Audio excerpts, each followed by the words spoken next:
നമ്മളിന്നേ മാങ്ങാക്കാലമൊക്കെ കഴിയാനായി കഴിഞ്ഞാൽ നമ്മുടെ മാവിൻ്റെ മേലെയൊക്കെ നല്ല പഴുത്ത മാങ്ങ വീഴാറില്ലേ, മാവിൻ്റെ മേലെയുള്ള.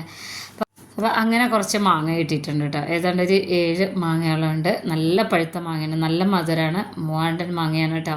അപ്പോൾ ഇത് വെച്ചിട്ട് തൈരൊന്നും ചേർക്കാതെ തേങ്ങയൊന്നും ചേർക്കാതെ ഞാൻ ഉണ്ടാക്കുന്നൊരു മാങ്ങാക്കറി കാണിച്ചു തരാവേ. എല്ലാവർക്കും ഇഷ്ടപ്പെടും കേട്ടോ, പ്രത്യേകിച്ച് മാമ്പഴ പുളിശ്ശേരിയൊക്കെ ഇഷ്ടമുള്ളവരാണെങ്കിൽ. അപ്പോൾ അതാ ഈ മാങ്ങ കണ്ടോ, ഇത്രയും പഴുത്ത മാങ്ങയാണ് കേട്ടോ, നല്ല മധുരമാണ്. മൂവാണ്ടൻ മാങ്ങ എന്ന് പറഞ്ഞു കഴിഞ്ഞാൽ ഒട്ടുമിക്ക എല്ലാവരുടെ വീട്ടിലും ഉണ്ടാവും. അപ്പോൾ ഞാൻ ഈ ഒരു മാങ്ങാക്കറി ഉണ്ടാക്കാൻ മാങ്ങ തൊലി കളയുക എങ്ങനെയാണ് കേട്ടോ. ഇനി നല്ലൊരു മഴയൊക്കെ വരുന്നത് വരെ നമ്മുടെ വീട്ടിൽ എന്നും കാണും ഇതുപോലെ മാങ്ങാക്കറി. ചില സമയത്ത് തൈര് ഒഴിച്ചിട്ട്, അതല്ലാതെ തൈര് തേങ്ങയൊന്നും ഇല്ലാതെ നമ്മൾ സാധാ രീതിയിൽ ഈ ഒരു രീതിയിൽ ചോറിൻ്റെ കൂടെ ഒക്കെ കഴിക്കാൻ നല്ല അടിപൊളി കോംബോ ആണ് കേട്ടോ. അപ്പോൾ ഞാനിത് ബാക്കിയുള്ളതും കൂടെ ഇതുപോലെ തൊലി കളയാണ് കേട്ടോ. ഒരു തവണ ഉണ്ടാക്കി നോക്കിയാൽ മതി, നമ്മൾ എന്നും ഉണ്ടാക്കി നമ്മൾ ചോറിൻ്റെ കൂടെ സാധാ ചോറിൻ്റെ കൂടെയൊക്കെ കഴിക്കുന്നു, അത്ര എല്ലാവർക്കും ഇഷ്ടപ്പെടും. അപ്പോൾ ബാക്കിയുള്ളതും കൂടെ ഈ ഒരു രീതിയിൽ തൊലി കളഞ്ഞെടുത്തതിന് ശേഷം നമ്മളിത് കുക്കറിലേക്ക് ഇട്ട് കൊടുക്കുകയാണ് കേട്ടോ. അപ്പോൾ ഞാനിതാ കുക്കറിലേക്ക് ഇട്ട് കൊടുത്തിട്ടുണ്ട്.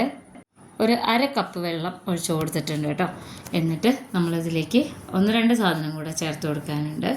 ഉപ്പ് ചേർത്ത് കൊടുക്കണം. ഉപ്പ് 1/2 സ്പൂണോളം ഉപ്പ് ചേർത്ത് കൊടുത്തു. എന്നിട്ട് നമ്മളത് കുക്കർ അടച്ച് വെച്ചിട്ട് മീഡിയം ഫ്ലെയിമിൽ ഒരു വിസിൽ പോയാൽ മതി കേട്ടോ. നല്ല അടിപൊളി കറിയാണ്. ഇതിൽ ശർക്കര ചേർക്കോ പഞ്ചസാര ചേർക്കോ ഒന്നും വേണ്ട, നല്ല മധുരം ഉണ്ടാവും. അപ്പോൾ 2 വിസിൽ പോയതിന് ശേഷം ഞാൻ കാണിച്ചു തരാം കേട്ടോ മാങ്ങ എങ്ങനെ ഇരിക്കണമെന്നുള്ളത്. നമ്മുടെ മാങ്ങയൊക്കെ അത്യാവശ്യം നല്ല വെന്തിട്ടുണ്ട്, കുറച്ച് വെള്ളമുണ്ട്. ഈ വെള്ളത്തിൽ നമ്മളിതിനെ മിക്സ് ചെയ്തെടുക്കുകയാണ് ചെയ്യുന്നത്. ഞാൻ കാണിച്ചു തരാം. ഞാനൊരു കടായി സ്റ്റൗവിൽ വെച്ചിട്ടുണ്ട്. നമ്മൾ ഇതിന് പകരം ചട്ടി വെച്ചാലും മതി കേട്ടോ, ഞാൻ എളുപ്പത്തിന് വെച്ചതാണ്. ഇതിലേക്ക് ഒരു 3 ടേബിൾ സ്പൂണോളം വെളിച്ചെണ്ണയാണ് ഒഴിച്ചു കൊടുക്കുന്നത്. വെളിച്ചെണ്ണ നിർബന്ധമായിട്ടും ചേർക്കണം കേട്ടോ, നല്ല ഒരു കോംബോ ആണ് ഈ ഒരു കറിക്ക്. 1/2 സ്പൂണോളം കടുകിട്ട് പൊട്ടി വരുന്ന സമയത്ത് ഒരു 1/4 സ്പൂണോളം ജീരകം, ചെറിയ ജീരകമാണ് കേട്ടോ, ക്യൂമിൻ സീഡ്, അതിട്ട് കൊടുത്ത് അതിനോടൊപ്പം തന്നെ ഒരു 1/4 സ്പൂണോളം ഉലുവയും കൂടെ നമ്മൾ ചേർത്ത് കൊടുത്തിട്ടുണ്ടായിരുന്നു. വീഡിയോ കിട്ടിയില്ല കേട്ടോ. ഉണക്കമുളക് ഒരു 3 എണ്ണം, കറിവേപ്പില ഒരു 2-3 തണ്ട് ചേർത്ത് കൊടുത്തിട്ടുണ്ട്. അപ്പോൾ ഇത് ഒരു നാടൻ കറി ആയതുകൊണ്ട് ഉണക്കമുളകും കറിവേപ്പിലൊക്കെ നമുക്ക് എത്ര വേണമെങ്കിലും ചേർക്കാം കേട്ടോ. എന്നിട്ടിത് നന്നായിട്ട് ഇതിനൊന്ന് മൂപ്പിച്ചെടുക്കണം. ഇത്രയേ ഉള്ളൂ, നമുക്ക് ഒത്തിരി സമയമൊന്നും വേണ്ട ഈ ഒരു കറി ഉണ്ടാക്കിയെടുക്കാൻ. ഇനി ഇതിലേക്ക് നമ്മൾ വേവിച്ച് വെച്ചിട്ടുള്ള പഴുത്ത മാങ്ങ ഉണ്ടല്ലോ, അത് ഇട്ട് കൊടുക്കണം കേട്ടോ.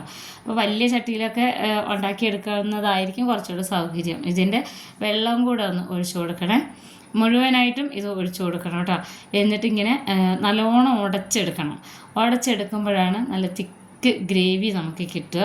അപ്പോൾ അതാ ഇതിൻ്റെ വെള്ളത്തോട് കൂടി ഒഴിച്ചു കൊടുത്തിട്ട് ഈ ഒരു രീതി തന്നെയാണ് കേട്ടോ ഉടച്ചെടുക്കുന്നത്. പെട്ടെന്ന് തന്നെ ഉടഞ്ഞ് കിട്ടും. ഒന്നാമത്തേത് ഇത് നല്ല പഴുത്ത മാങ്ങയായിരുന്നു, പിന്നെ വേവിച്ചപ്പോൾ പെട്ടെന്ന് തന്നെ ഇങ്ങനെ വെന്ത് നല്ല ഇങ്ങനെ ഉടയാൻ പാകത്തിനാണ് ഇരിക്കുന്നത്.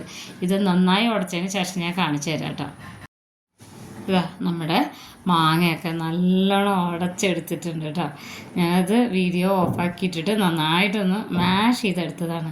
അപ്പോൾ നല്ല തിക്ക് ഗ്രേവിയോടുകൂടി തന്നെ തേങ്ങയൊന്നും അരയ്ക്കാതെ തൈരും ചേർത്ത് കൊടുക്കാതെ നല്ല ടേസ്റ്റി ആയിട്ടുള്ള, കാണാൻ നല്ല ഭംഗിയുള്ള മാങ്ങാക്കറി റെഡി ആയിട്ടുണ്ട്. ഇതിലൊന്നും ഇനി ചേർത്ത് കൊടുക്കണ്ട, ഉപ്പുണ്ടോയെന്ന് മാത്രം നോക്കിയാൽ മതി കേട്ടോ.